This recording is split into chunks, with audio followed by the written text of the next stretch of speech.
To replace an alarm panic button, you first need to unscrew and remove the lid. Please note, if a tamper is wired, this will set the alarm off. To silence the alarm, enter your 4-digit code.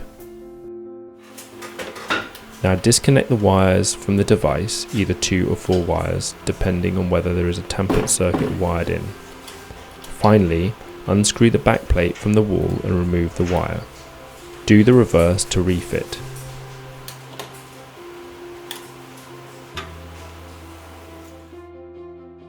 The Smart Security team provide both telephone and on-site engineer support.